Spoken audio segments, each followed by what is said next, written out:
प्रिय विद्यार्थियों, आज हम कक्षा 12 हिंदी की पाठ्य पुस्तक अंतरा भाग 2 के गद्य खंड के अध्याय 1 में वर्णित साहित्यकार आचार्य रामचंद्र शुक्ल द्वारा रचित संस्मरणात्मक निबंध, जिसका शीर्षक है प्रेम घन की छाया स्मृति, का अध्ययन करने जा रहे हैं। वीडियो भाग 1 में हमने साहित्यकार आचार्य रामचंद्र शुक्ल का परिचय प्राप्त किया है। तो आइए आज इनके द्वारा रचित संस्मरणात्मक निबंध प्रेम घन की छाया स्मृति का अध्ययन करें। आचार्य रामचंद्र शुक्ल ने प्रेम घन की छाया स्मृति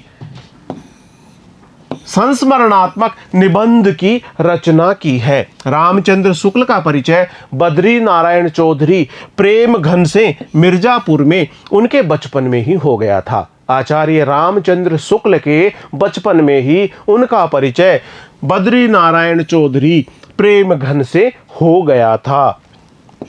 धीरे धीरे शुक्ल जी का उम्र के साथ यह परिचय भी और अधिक परवान चढ़ता गया। जैसे जैसे उम्र बढ़ती गई, उनका यह परिचय और अधिक गहराता चला गया। चौधरी साहब भारतेंदु जी के मित्र थे। उनकी बातें विलक्षण वक्रता से युक्त हुआ करती थी।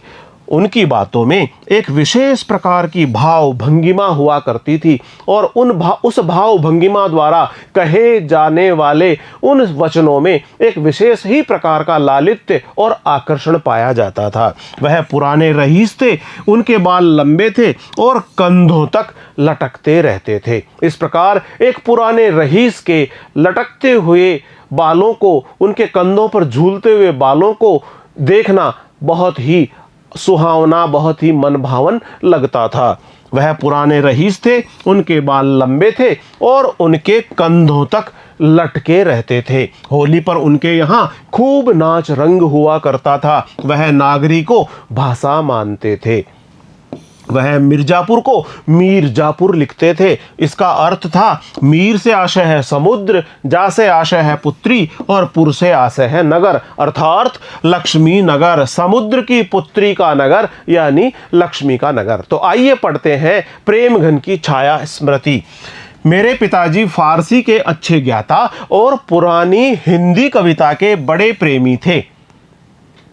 साहित्यकार आचार्य रामचंद्र शुक्ल इस संस्मरणात्मक निबंध की प्रारंभिक पंक्ति में अपने पिताजी के बारे में जानकारी देते हुए हमें बताते हैं कि उनके पिताजी फारसी भाषा के बहुत अच्छे ज्ञाता थे। ज्ञाता से आशय है बहुत अच्छे जानकार थे और पुरानी हिंदी कविता के बड़े प्रेमी थे।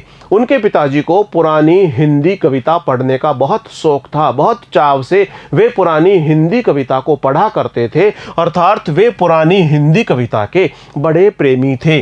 फारसी कवियों की उक्तियों को हिंदी कवियों की उक्तियों के साथ मिलाने में उन्हें बड़ा आनंद आता था। जब वे फारसी कवियों की उक्तियों को, उक्तियों से आशय है उनके द्वारा बोले गए कथनों को, उनके द्वारा कही गई बातों को, जब वे फारसी कवियों की उक्तियों को हिंदी कवियों की उक्तियों के साथ मिलाया करते थे, तो इस कार्य में उन्हें बहुत आनंद आता था। वे रात को प्राय रामचरितमानस और रामचंद्रिका घर के सब लोगों को एकत्र करके बड़े चित्ताकर्षक ढंग से पढ़ा करते थे। यह उनका लगभग नियम था कि वे अपने परिवार के सभी सदस्यों को एकत्र करते और उन्हें रामचरितमानस, रामचरितमानस एक महाकाव्य है जिसे तुलसीदास ने रचा है। तुलसीदास द्वारा रचित राम कथा पर आधारित महाकाव्य रामचरितमानस और रामचंद्रिका यानी कवि केशवदास द्वारा रचित राम कथा पर आधारित महाकाव्य रामचंद्रिका। रामचरितमानस जिसे तुलसीदास जी ने रचा, रामचंद्रिका जिसे कवि केशवदास ने रचा, इन ग्रंथों को वे प्राय रात को घर के सब लोगों को एकत्र करके बहुत ही चित्ताकर्षक, चित्ताकर्षक से आशय चित्त को लुभाने वाला, मन को लुभाने वाला, मन भावन ढंग से वे पढ़ा करते थे। वे अपने घर के परिवार के सब सदस्यों को एकत्र करते और रामचरितमानस और रामचंद्रिका को बहुत ही मनभावन ढंग से वे पढ़ा करते थे। आधुनिक हिंदी साहित्य में भारतेंदु जी के नाटक उन्हें बहुत प्रिय थे। भारतेंदु जी के नाटक उन्हें बहुत प्रिय थे। उन्हें भी वे कभी कभी सुनाया करते थे और इस प्रकार भारतेंदु जी के नाटकों को भी वे रामचरितमानस और रामचंद्रिका के अलावा कभी कभार सुनाया करते थे। जब उनकी बदली हमीरपुर जिले की राठ तहसील से मिर्जापुर हुई तब मेरी अवस्था 8 वर्ष की थी। इन पंक्तियों के माध्यम से आचार्य रामचंद्र शुक्ल अपने बचपन के बारे में बताते हुए अपने पिता के साथ किए गए क्रियाकलापों का वर्णन करते हैं। कहते हैं कि उनकी बदली से आशय है उनका स्थानांतरण हो जाना। यह जो बदली शब्द है उर्दू का शब्द है। जब उनकी बदली हमीरपुर जिले की राठ तहसील से मिर्जापुर हुई तब उनकी मेरी अवस्था से आशय है उम्र, अवस्था से आशय है उम्र, बदली से आशय है स्थानांतरण होना। तब मेरी अवस्था 8 वर्ष की थी। आचार्य रामचंद्र शुक्ल की अवस्था 8 वर्ष की थी जब उनके पिताजी की बदली हमीरपुर जिले की राठ तहसील से मिर्जापुर में हुई। उसके पहले ही से भारतेंदु के संबंध में एक अपूर्व मधुर भावना मेरे मन में जागी रहती थी। आचार्य रामचंद्र शुक्ल जी के मन में भारतेंदु जी के संबंध में एक अपूर्व मधुर भावना सदैव जागी रहा करती थी। अपूर्व से आशय है एक अनोखी, एक विचित्र ही, एक विशेष प्रकार की, एक अद्भुत मधुर भावना उनके मन में जगी रहती थी। सत्य हरिश्चंद्र नाटक के नायक राजा हरिश्चंद्र और कवि हरिश्चंद्र में मेरी बाल बुद्धि कोई भेद नहीं कर पाती थी। बाल बुद्धि से आशय है बालक की बुद्धि, यानी भोलेपन से भरी हुई बालक की बुद्धि। सत्य हरिश्चंद्र नाटक के नायक राजा हरिश्चंद्र में और कवि हरिश्चंद्र में मेरी बाल बुद्धि कोई भेद नहीं करती थी। कवि को सत्य हरिश्चंद्र नाटक के नायक राजा हरिश्चंद्र को और कवि हरिश्चंद्र को आचार्य रामचंद्र शुक्ल एक ही चरित्र माना करते थे। उनकी बाल बुद्धि इन दोनों को अलग अलग प्रकार से विभाजित नहीं कर पाती थी। सत्य हरिश्चंद्र नाटक के राजा हरिश्चंद्र थे, वे एक नाटक में एक राजा की भूमिका में थे। दूसरी ओर हरिश्चंद्र ये कवि की भूमिका में है और इस प्रकार इन दोनों ही अलग अलग व्यक्तित्वों को आचार्य रामचंद्र शुक्ल की बाल बुद्धि इनमें कोई भेद नहीं कर पाती थी। हरिश्चंद्र शब्द से दोनों की एक मिली जुली भावना, एक अपूर्व माधुर्य का संचार मेरे मन में करती थी। लेकिन कवि कहते हैं, कवि आचार्य यहाँ पर आचार्य रामचंद्र शुक्ल कहते हैं कि हरिश्चंद्र शब्द से दोनों की एक मिली जुली भावना का, एक अपूर्व माधुर्य का संचार इनके मन में हुआ करता था। आचार्य रामचंद्र शुक्ल कहते हैं कि हरिश्चंद्र शब्द से दोनों की एक मिली जुली भावना का, एक अपूर्व माधुर्य का संचार उनके मन में हुआ करता था। मिर्जापुर आने पर कुछ दिनों में सुनाई पड़ने लगा कि भारतेंदु हरिश्चंद्र के एक मित्र यहाँ रहते हैं। अब आचार्य रामचंद्र शुक्ल जी ने ऐसा सुना जब वे मिर्जापुर में आए कि यहाँ पर भारतेंदु हरिश्चंद्र के एक मित्र रहा करते हैं जो हिंदी के एक प्रसिद्ध कवि हैं और उनका नाम है उपाध्याय बद्रीनारायण चौधरी। उपाध्याय बद्रीनारायण चौधरी भारतेंदु हरिश्चंद्र के मित्र थे और जैसे ही आचार्य रामचंद्र शुक्ल को मिर्जापुर आने के बाद इस बात की जानकारी हुई कि यहाँ पर भारतेंदु हरिश्चंद्र जी के मित्र उपाध्याय बद्रीनारायण चौधरी जी भी रहते हैं तो वे बहुत प्रसन्नता के भाव से भर उठे। भारतेंदु मंडल की किसी सजीव स्मृति के प्रति मेरी कितनी उत्कंठा रही होगी यह अनुमान करने की बात है। भारतेंदु मंडल से आशय है भारतेंदु जी के साथ के साहित्यकारों की मंडली। वे सभी साहित्यकार और कवि जो भारतेंदु जी के साथ में थे। भारतेंदु जी के साथ में जितने भी साहित्यकार हैं उनकी मंडली को भारतेंदु मंडल के नाम से संबोधित किया गया है। भारतेंदु मंडल की किसी सजीव स्मृति, स्मृति से आशय है याद, स्मृति से आशय है सजीव स्मृति, याद के प्रति मेरी कितनी उत्कंठा रही है, उत्कंठा से आशय है मेरी कितनी इच्छा रही है, कितनी लालसा रही है, यह अनुमान करने की बात है। इस प्रकार से इन पंक्तियों के माध्यम से आचार्य रामचंद्र शुक्ल कहते हैं कि वे भारतेंदु मंडल की किसी भी जानकारी के प्रति और भारतेंदु मंडल के साहित्यकारों के प्रति सदैव से बहुत ज़्यादा इच्छा रखा करते थे, उनकी बहुत ज़्यादा उत्कंठा रहा करती थी। मैं नगर से बाहर रहता था, एक दिन बालकों की मंडली जोड़ी गई। जो चौधरी साहब के मकान से परिचित थे वे अगुआ हुए। एक दिन नगर के बाहर रहता था, एक दिन बालकों की मंडली जोड़ी गई। आचार्य रामचंद्र शुक्ल कहते हैं कि एक दिन हम उम्र के लोगों, हम उम्र के व्यक्तियों की एक जोड़ी जोड़ी गई और सब लोग चौधरी साहब के मकान तक जाने के लिए तैयार हुए। जो चौधरी साहब के मकान से परिचित थे वे अगुआ हुए, यानी वहां पर जाने के लिए जो लोग अगुआ हुए वे चौधरी साहब के मकान से परिचित थे, जो जानते थे कि चौधरी साहब का मकान फला स्थान पर है। इस प्रकार चौधरी साहब के मकान को जानने वाले लोग अगुआ हुए। अगुआ से आशय है अग्रणी हुए, आगे चले, आगे बढ़ करके उन्होंने मार्गदर्शन किया। मील डेढ़ का सफर तय हुआ, यानी 1.5 मील का सफर पूरा किया गया, तय किया, पूरा किया गया। पत्थर के एक बड़े मकान के सामने हम लोग जा खड़े हुए। एक बड़ा सारा मकान था जो पत्थरों से निर्मित था, उसके सामने आचार्य रामचंद्र शुक्ल अपनी मित्र मंडली के साथ में जाकर खड़े हो गए।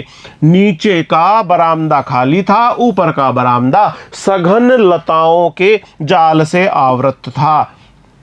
नीचे का बरामदा खाली था और ऊपर के बरामदे में बहुत घनी लताएं चारों तरफ से अपना घेरा डाले हुए थी।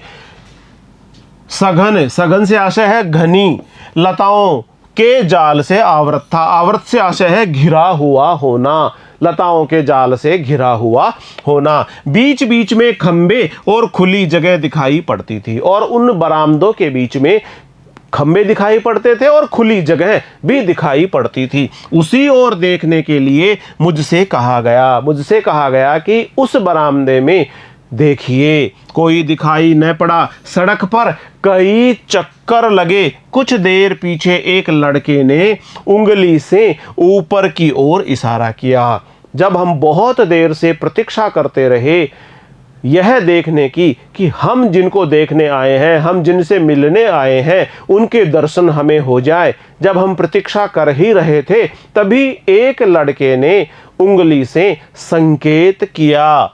लता प्रतान के बीच एक मूर्ति खड़ी दिखाई दी। लता प्रतान से आशय है लताओं का घेरा, लताओं का घेरा। वहां पर बहुत सारा लता प्रतान था, लताओं का घेरा था। उसके बीच एक मूर्ति खड़ी दिखाई दी। उसके बीच में ये लताओं का घेरा है और इस लताओं के घेरे में एक मूर्ति खड़ी दिखाई दी। दोनों कंधों पर बाल बिखरे हुए थे, दोनों कंधों पर बाल बिखरे हुए थे। एक हाथ खंबे पर था और एक हाथ इस खंबे पर टिका हुआ था। देखते ही देखते यह मूर्ति दृष्टि से ओझल हो गई और देखते ही देखते यह मूर्ति दृष्टि से ओझल हो गई। ओझल हो जाना, ओझल से आशय है छिप जाना। यह मूर्ति आंखों से दूर हो गई, छिप गई, ओझल हो गई। बस यही पहली झांकी थी, बस यही पहली झांकी थी। झांकी से आशय है दर्शन, यही पहला दर्शन था। ज्यों-ज्यों मैं सयाना होता गया त्यों-त्यों हिंदी के नूतन साहित्य की ओर मेरा झुकाव बढ़ता गया। और इस प्रकार से आचार्य रामचंद्र शुक्ल ने चौधरी बद्री नारायण प्रेम घन की प्रथम झांकी के दर्शन किए। ज्यों-ज्यों आचार्य रामचंद्र शुक्ल सयाने होते चले गए। सयाना होने से आशय उम्र बढ़ना, चतुर और समझदार होते जाना। जैसे जैसे साहित्यकार आचार्य रामचंद्र शुक्ल की उम्र बढ़ती गई, वे समझदार और सयाने होते चले गए, त्यों त्यों वैसे ही हिंदी के नूतन साहित्य की ओर उनका झुकाव बढ़ता चला गया। क्वींस कॉलेज में पढ़ते समय स्वर्गीय बाबू राम कृष्ण वर्मा मेरे पिताजी के सहपाठियों में थे। भारत जीवन प्रेस की पुस्तकें प्राय मेरे यहाँ आया करती थी, पर अब पिताजी उन पुस्तकों को छिपाकर रखने लगे। भारत जीवन प्रेस की पुस्तकें आचार्य रामचंद्र शुक्ल जी के घर में आया करती थी और उन पुस्तकों को पिताजी छिपाकर रखने लगे। उन पुस्तकों को छिपाकर रखने लगे। उन्हें डर हुआ कि कहीं मेरा चित्त स्कूल की पढ़ाई से हट न जाए और मैं बिगड़ न जाऊं। उनको यानी भारत जीवन प्रेस से जो पुस्तकें साहित्यकार आचार्य रामचंद्र शुक्ल के घर पर आया करती थी, उन्हें उनके पिताजी छुपाकर इसलिए रखते थे कि कहीं आचार्य रामचंद्र शुक्ल का चित्त, उनका मन स्कूल की पढ़ाई से हट न जाए और वे बिगड़ न जाएं। उन्हीं दिनों पंडित केदारनाथ जी पाठक ने एक हिंदी पुस्तकालय खोला था। एक हिंदी पुस्तकालय उन्हीं दिनों पंडित केदारनाथ पाठक जी द्वारा खोला गया था। मैं वहां से पुस्तकें ला लाकर पढ़ा करता था। जैसा कि आचार्य रामचंद्र शुक्ल जी को साहित्य का बहुत लगाव था और वे पुस्तकें पढ़ा करते थे। वे पुस्तक प्रेमी थे, पुस्तकें पढ़ा करते थे। एक बार एक आदमी साथ करके मेरे पिताजी ने मुझे एक बारात में काशी भेज दिया। एक बार का वाकया है, एक बार की घटना है कि उन्हें बारात में उनके पिताजी द्वारा काशी भेज दिया गया। मैं उसी के साथ घूमता फिरता चौखंबा की ओर जा निकला। जिस व्यक्ति के साथ में इनको काशी भिजवाया गया था, उस व्यक्ति के साथ में घूमते फिरते ये चौखंबा नामक स्थान पर जा पहुंचे। वहीं पर एक घर में से पंडित केदारनाथ जी पाठक निकलते दिखाई पड़े। वहीं पर इन्होंने देखा कि एक मकान में से पंडित केदारनाथ जी पाठक बाहर निकल रहे थे। पुस्तकालय में वे मुझे प्राय देखा करते थे और इससे मुझे देखते ही वे वहीं खड़े हो गए। बात ही बात में मालूम हुआ कि जिस मकान में से वे निकले थे वह भारतेंदु जी का घर था। जिस मकान में से पाठक जी बाहर निकले थे वह घर भारतेंदु हरिश्चंद्र जी का निवास स्थान था। मैं बड़ी चाह और कुतूहल की दृष्टि से कुछ देर तक उस मकान की ओर न जाने किन किन भावनाओं में लीन होकर देखता रहा। आचार्य रामचंद्र शुक्ल कहते हैं कि वे बड़ी चाह के साथ में, चाह से आशय है बहुत इच्छा के साथ में और कौतूहल के साथ में, कौतूहल से आशय है बहुत जिज्ञासा से भर करके, कुतूहल की दृष्टि से, जिज्ञासा के भाव से कुछ देर तक वे उस मकान की ओर देखते रहे। उस मकान की ओर देखते रहे यानी भारतेंदु हरिश्चंद्र जी के मकान की ओर देखते रहे और न जाने किन किन भावनाओं में वे लीन होते चले गए और लीन होते हुए वे उस मकान को देखते रहे। पाठक जी मेरी यह भावुकता देख बड़े प्रसन्न हुए और बहुत दूर मेरे साथ बातचीत करते हुए गए। इस प्रकार मेरे उस मकान को देखकर भावुक हुई व्यवस्था को, भावुक हुई अवस्था को पाठक जी ने भी देखा और वे बहुत प्रभावित हुए। मेरे साथ बहुत दूर तक बातचीत करते हुए चले गए। इस प्रकार आचार्य रामचंद्र शुक्ल जी कहते हैं कि पाठक जी मेरी ये भावुकता देख बड़े प्रसन्न हुए और बहुत दूर तक मेरे साथ बातचीत करते हुए भी गए। भारतेंदु जी के मकान के नीचे का यह हृदय परिचय बहुत शीघ्र गहरी मैत्री में परिणित हो गया। साहित्यकार आचार्य रामचंद्र शुक्ल जी कहते हैं कि भारतेंदु जी के मकान के नीचे का यह हृदय परिचय, हार्दिक परिचय, हृदय की अतल गहराइयों के साथ में किया गया परिचय बहुत शीघ्र ही गहरी मैत्री में, बहुत गहरी मित्रता में परिणित हो गया। परिणित हो जाने से आशय है बदल जाना, गहरी दोस्ती में बदल गया। 16 वर्ष की अवस्था तक पहुंचते पहुंचते तो समवयस्क समवयस्क से आशय है समान उम्र वाले, समान अवस्था वाले हिंदी प्रेमियों की एक खासी मंडली मुझे मिल गई। खासी मंडली, मंडली से आशय है अच्छी संख्या में साथी, अच्छी संख्या में मुझे हिंदी की भाषा के साथ, हिंदी साहित्य के साथ काम करने वाले लोगों की मंडली मुझे मिल गई। जब इनकी उम्र 16 वर्ष की हुई, 16 वर्ष की जब इनकी उम्र हुई, तब हिंदी प्रेमियों की एक खासी मंडली इन्हें मिल गई, जिनमें श्रीयुत काशी प्रसाद जी जायसवाल, जिसमें श्रीयुत काशी प्रसाद जी जायसवाल, बाबू भगवान दास जी हालना, पंडित बद्रीनाथ गौड़, पंडित उमाशंकर द्विवेदी मुख्य थे। जो मंडली इन्हें मिली, उस मंडली में श्रीयुत काशी प्रसाद जी जायसवाल, बाबू भगवान दास जी हालना, पंडित बद्रीनाथ गौड़ और पंडित उमाशंकर द्विवेदी मुख्य थे। हिंदी के नए पुराने लेखकों की चर्चा बराबर इस मंडली में रहा करती थी। हिंदी के जो भी नए और पुराने लेखक हैं, उनसे संबंधित चर्चाएं, साहित्यिक चर्चाएं, भाषागत चर्चाएं इस मंडली में प्राय हुआ करती थी। मैं भी अब अपने को एक लेखक मानने लगा था और कवि यहां पर इस बात की घोषणा करते हैं कि इस प्रकार इस मंडली के साथ में चर्चा करते हुए, नए पुराने लेखकों द्वारा हिंदी भाषा में किए गए कार्यों पर चर्चा करते हुए, अब लेखक के रूप में वे स्वयं को भी मानने लगे थे। हम लोगों की बातचीत प्राय लिखने पढ़ने की हिंदी में हुआ करती थी, जिसमें निसंदेह इत्यादि शब्द आया करते थे।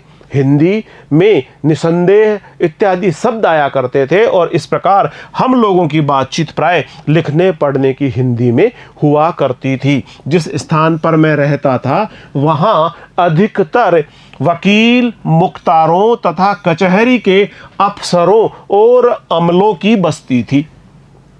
आचार्य रामचंद्र शुक्ल कहते हैं कि जिस स्थान पर वे निवास करते थे, उसके आसपास अधिकतर वकील, मुख्तार से आशय है स्वाधिकार प्राप्त व्यक्ति, ऐसा व्यक्ति जिसको अधिकार प्रदान कर दिया गया हो कि वह किसी व्यक्ति के लिए, किसी संपत्ति के लिए सभी प्रकार के सर्वाधिकार प्राप्त कर सके, इस प्रकार के व्यक्ति को मुख्तार कहा जाता है। तथा कचहरी से आशय है न्यायालय के अफसर, तो वहाँ पर वकील रहा करते थे, मुख्तार रहा करते थे। मुख्तार ऐसे व्यक्ति हुआ करते थे जिनको सर्वाधिकार प्राप्त हुआ करता था।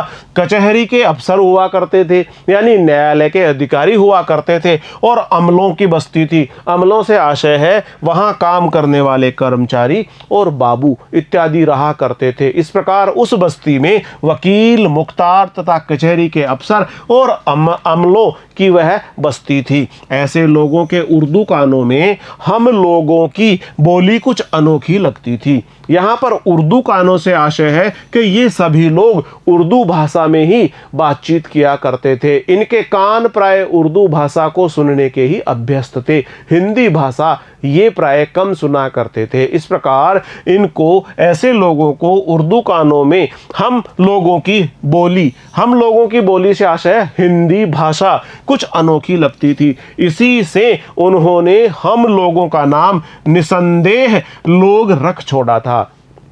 इस प्रकार हिंदी भाषा को शुद्ध रूप में प्रयोग करने वाले इन लोगों का नाम इन सभी उर्दू कानों यानी उर्दू भाषी लोगों द्वारा, इस प्रकार उन्होंने हम लोगों का नाम भी निसंदेह लोग रख छोड़ा था। मेरे मोहल्ले में कोई मुसलमान सब जज आ गए थे। एक दिन मेरे पिताजी खड़े खड़े उनके साथ कुछ बातचीत कर रहे थे। यहाँ पर आचार्य रामचंद्र शुक्ल बताते हैं कि उनके मोहल्ले में कोई मुसलमान सब जज आ गए थे और एक दिन उनके पिता खड़े खड़े उनके साथ में कुछ वार्तालाप कर रहे थे, कुछ बातचीत कर रहे थे। इसी बीच मैं उधर जा निकला। इसी बीच आचार्य रामचंद्र शुक्ल भी उधर से निकल पड़े। पिताजी ने मेरा परिचय देते हुए उनसे कहा, इन्हें हिंदी का बड़ा शौक है, इन्हें हिंदी का बड़ा शौक है। चट जवाब मिला तो जो जज साहब मुसलमान जज साहब थे, उन्होंने चट से जवाब दिया, आपको बताने की ज़रूरत नहीं, मैं तो इनकी सूरत देखते ही इस बात से वाकिफ़ हो गया। वाकिफ़ हो गया, वाकिफ़ होने का मतलब आशय है परिचित हो गया, जानकार हो गया। मेरी सूरत में ऐसी क्या बात थी, यह इस समय नहीं कह सकता।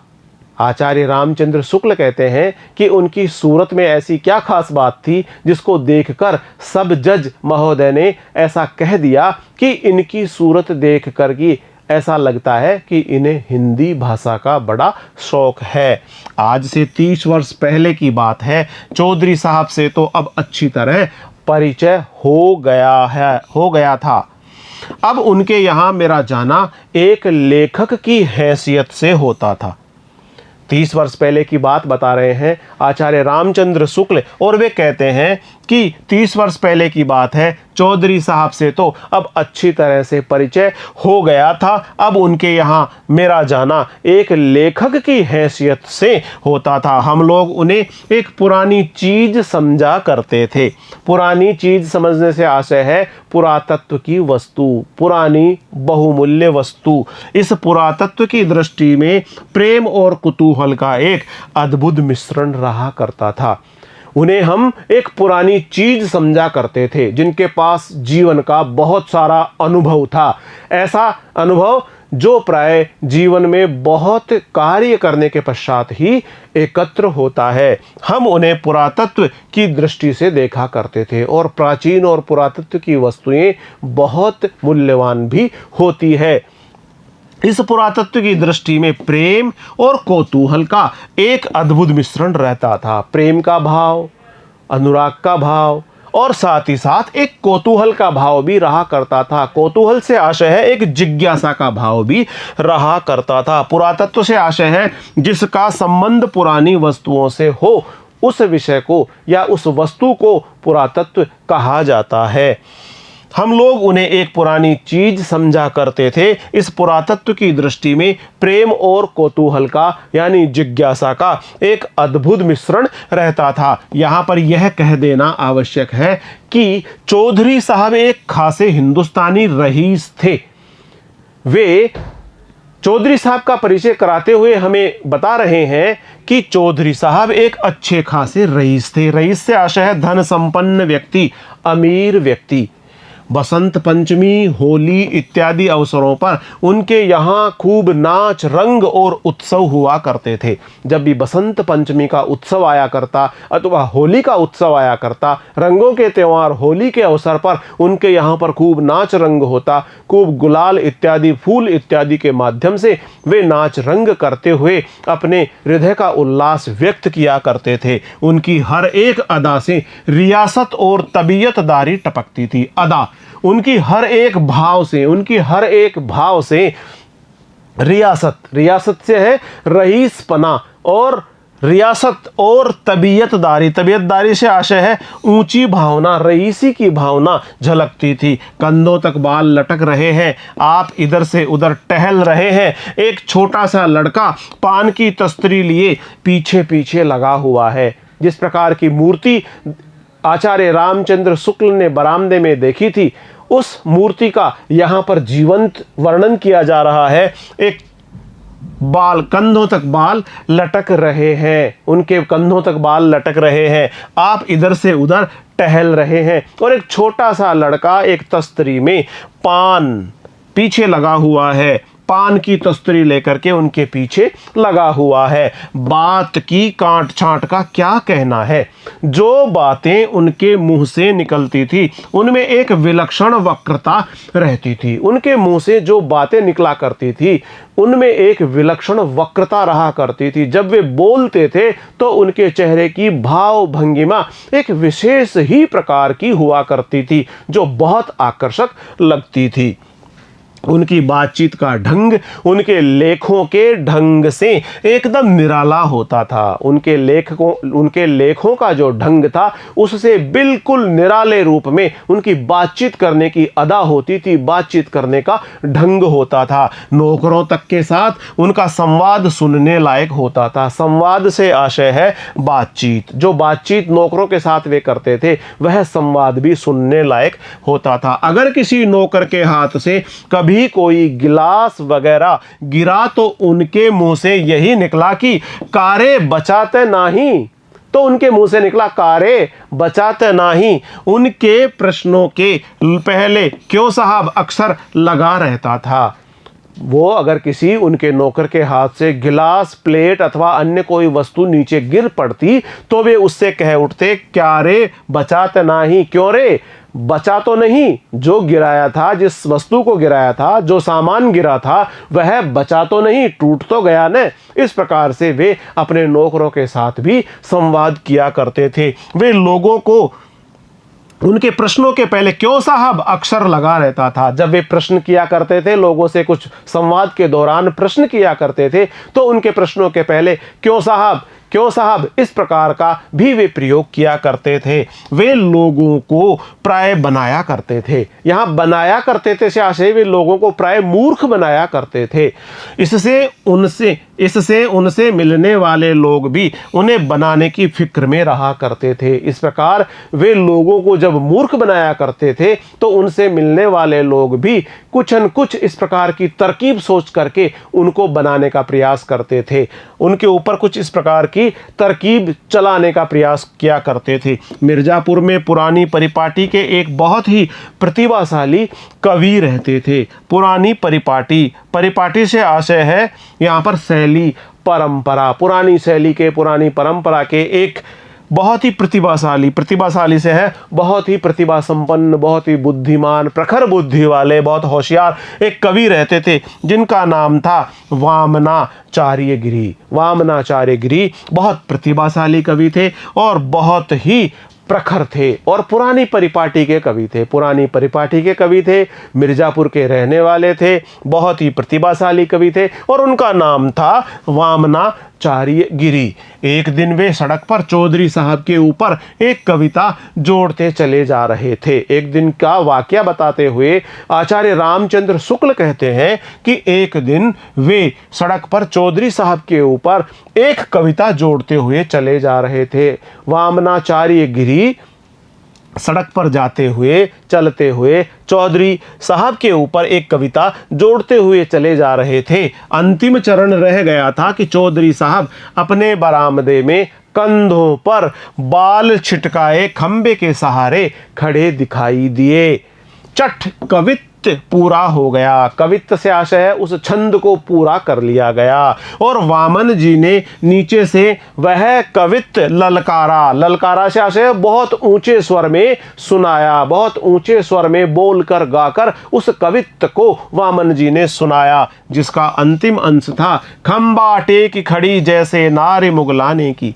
और इस प्रकार उस आखिरी कवित्त की यह पंक्ति थी, खंबा टेक खड़ी जैसे नारी मुगलाने की। जैसे कि मुगलों की नारी खंबे पर अपने बिखरे हुए बाल फैलाए हुए हाथ टिका करके खड़ी है। एक दिन कई लोग बैठे बातचीत कर रहे थे कि इतने में एक पंडित जी आ गए। चौधरी साहब ने पूछा, कहिए क्या हाल है? पंडित जी बोले, कुछ नहीं, आज एकादशी थी, कुछ जल खाया है और चले आ रहे हैं। पंडित जी ने कहा कि आज एकादशी थी, आज कुछ भी नहीं हुआ, केवल कुछ जल खाया है और कुछ नहीं हुआ। प्रश्न हुआ, जल ही खाया है कि कुछ फलाहार भी पिया है? तो इसके प्रत्युत्तर में चौधरी साहब ने पूछा कि जल ही खाया है अथवा कुछ फलाहार भी पिया है। एक दिन चौधरी साहब के एक पड़ोसी उनके यहाँ पहुंचे। देखते ही सवाल हुआ, क्यों साहब, एक लफ्ज मैं अक्सर सुना करता हूं पर उसका ठीक अर्थ समझ में नहीं आया।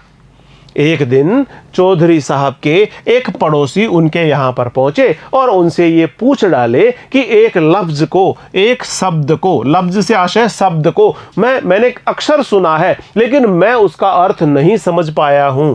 आखिर घन चक्कर के क्या माने हैं? और वह शब्द है घन चक्कर। घन चक्कर का अर्थ क्या है? घन चक्कर के मायने क्या हैं? उसके क्या लक्षण है? पड़ोसी महाशय बोले, वाह ये क्या मुश्किल बात है, वाह ये क्या मुश्किल बात है। एक दिन रात को सोने के पहले कागज कलम लेकर सवेरे से रात तक जो जो काम किए हों सब लिख जाइए और पढ़ जाइए। एक दिन रात को सोने से पहले कागज कलम लेकर सवेरे से रात तक जो जो आपने काम किए हैं उन सब कामों को कागज कलम उठाकर कागज पर लिख जाइए और फिर उन्हें पढ़ जाइए। मेरे सहपाठी पंडित लक्ष्मी नारायण चौबे, और इस प्रकार से वे अपने साथियों के साथ, अपने पड़ोसियों के साथ में वार्तालाप किया करते थे, संवाद किया करते थे। मेरे सहपाठी पंडित लक्ष्मी नारायण चौबे, बाबू भगवान दास हालना, बाबू भगवान दास मास्टर, इन्होंने उर्दू बेगम नाम की एक बड़ी ही विनोदपूर्ण पुस्तक लिखी थी। विनोदपूर्ण से आशय है मनोरंजक, मनोरंजन करने वाली, विनोद करने वाली, मनोरंजन करने वाली, मनोरंजन प्रदान करने वाली पुस्तक लिखी थी, जिसमें उर्दू की उत्पत्ति, प्रचार आदि का वृतांत एक कहानी के ढंग पर दिया गया था। वृतांत, वृतांत से आशय है विवरण। इसमें उर्दू की उत्पत्ति किस प्रकार से हुई, उसका प्रचार किस प्रकार से हुआ, इसका वृतांत एक कहानी के माध्यम से लिखा गया था। और उर्दू बेगम नाम की ये एक बड़ी ही विनोदपूर्ण पत्रिका थी। इत्यादि कई आदमी गर्मी के दिनों में छत पर बैठे चौधरी साहब से बातचीत कर रहे थे। चौधरी साहब के पास ही एक लैंप जल रहा था। लैंप की बत्ती एक बार भभकने लगी। चौधरी साहब नौकरों को आवाज देने लगे। बत्ती भभकने लगी। भभकने से आशय है यहाँ पर कि लैंप की बत्ती की लो पूरी तरह से जलने लगी। बत्ती बहुत ज़्यादा भभक भभक कर जलने लगी। उसकी ज्वालाएं बहुत अधिक मात्रा में प्रज्वलित हो गई। मैंने चाहा कि बढ़कर बत्ती नीचे गिरा दूं, पर लक्ष्मी नारायण ने तमाशा देखने के विचार से मुझे धीरे से रोक लिया। चौधरी साहब कहते जा रहे हैं, अरे जब फूट जाई तबे चलत आवे। अंत में अरे जब ये फूट जाए, ये चिमनी और इसका रखा हुआ ग्लास जब फूट जाए तब आना, अपने नौकरों को संबोधित करते हुए चौधरी साहब कहते हैं। अंत में चिमनी ग्लोब के सहित चकनाचूर हो गई। चिमनी से आशय है लैंप का शीशा, ग्लोब के साथ में चकनाचूर हो ही गया। पर चौधरी साहब का हाथ लैंप की तरफ नहीं बढ़ा। उपाध्याय जी नागरी को भाषा मानते थे और बराबर नागरी भाषा लिखा करते थे। यहाँ पर आचार्य रामचंद्र शुक्ल उपाध्याय जी के बारे में बताते हुए कह रहे हैं कि उपाध्याय जी यानी चौधरी साहब नागरी को भाषा मानते थे और बराबर वे नागरी भाषा में ही लिखा करते थे। नागरी भाषा में ही लिखा करते थे। उनका मानना था, कहना था कि नागरी अपभ्रंश से जो शिष्ट लोगों की भाषा विकसित हुई वही नागरी भाषा कहलाई। नागर अपभ्रंश से आशय है मध्यकालीन भारतीय आर्य भाषा, जिससे हिंदी और अन्य आधुनिक भाषाओं का, आर्य भाषाओं का विकास हुआ। सब शिष्ट लोग, शिष्ट लोग से आशय है सभ्य लोग। इस प्रकार से उनका ये कहना था कि नागर अपभ्रंश से जो शिष्ट लोगों की भाषा विकसित हुई वही भाषा नागरी कहलाई। इसी प्रकार वे मिर्जापुर न लिखकर मीरजापुर लिखा करते थे, जिसका अर्थ वे करते थे लक्ष्मीपुर। मीर से आशय है समुद्र, धन जा, पुत्री पुर यानी लक्ष्मीपुर। समुद्र की पुत्री का पुर का नगर यानी लक्ष्मी नगर। मीर, मीर से आशय है समुद्र, जा से आशय है पुत्री और पुर से आशय है नगर, अर्थात समुद्र की पुत्री लक्ष्मी का नगर। प्रिय विद्यार्थियों, आज हमने अध्याय 1 में वर्णित साहित्यकार आचार्य रामचंद्र शुक्ल द्वारा रचित यह संस्मरणात्मक निबंध, जिसका शीर्षक है प्रेम घन की छाया स्मृति, का अध्ययन किया है। अगले वीडियो में हम साहित्यकार आचार्य रामचंद्र शुक्ल द्वारा रचित संस्मरणात्मक निबंध प्रेम घन की छाया स्मृति से संबंधित अभ्यास प्रश्न लेकर शीघ्र ही आपके समक्ष उपस्थित होंगे। तब तक बहुत बहुत नमस्कार।